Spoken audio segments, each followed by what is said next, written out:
एक pharma friend ने question पूछा है कि प्रोडक्ट टर्मिनल स्टेरिलाइजेशन में अगर साइकिल पैरामीटर्स मीट नहीं हुआ है, फॉर एग्जांपल स्टेरिलाइजेशन ज़्यादा टाइम तक चला है या उसका F0 वैल्यू ज़्यादा आया है, तो ये केस में हम बैच रिलीज कर सकते हैं कि नहीं कर सकते।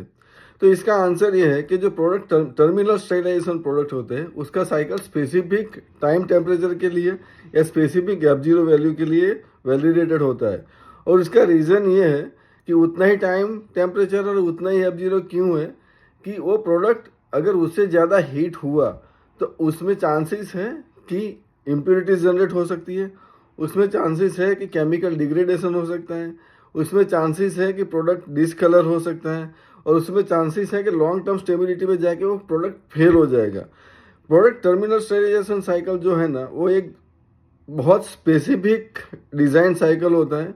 उसमें आप ओवर हीटिंग या ज़्यादा हीटिंग या ज़्यादा F0 वैल्यू उसमें आप अलाउ नहीं कर सकते हो।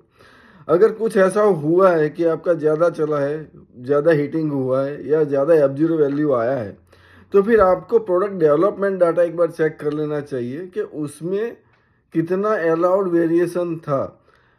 कभी कभी क्या होता है कि जितना अलाउड होता है उससे थोड़ा कम वो R&D से ट्रांसफ़र होके आता है कि आपको for example 15 F0 value allowed है, वो आपको देंगे 12। जो भी अगेन वो वैलिडेटेड है वो अगेन वो 6 लॉग रिडक्शन प्रोवाइड कर सकता है।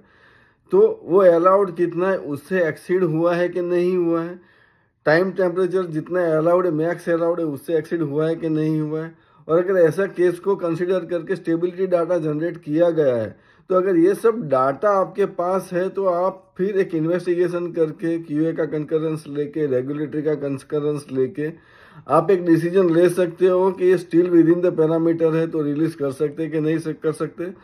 और अगर ऐसा प्रूव होता है कि ऐसा हमारे पास कुछ बैकअप डाटा नहीं है और ये आगे जाके स्टेबिलिटी में फेल होगा, तो फिर ये केसेस में आप ऐसे प्रोडक्ट को आप रिलीज नहीं कर सकते। तो आशा रखता हूँ कि ये छोटा सा वीडियो आपको क्वेश्चन का आंसर देने में हेल्प करेगा। Thank you very much for watching my full video.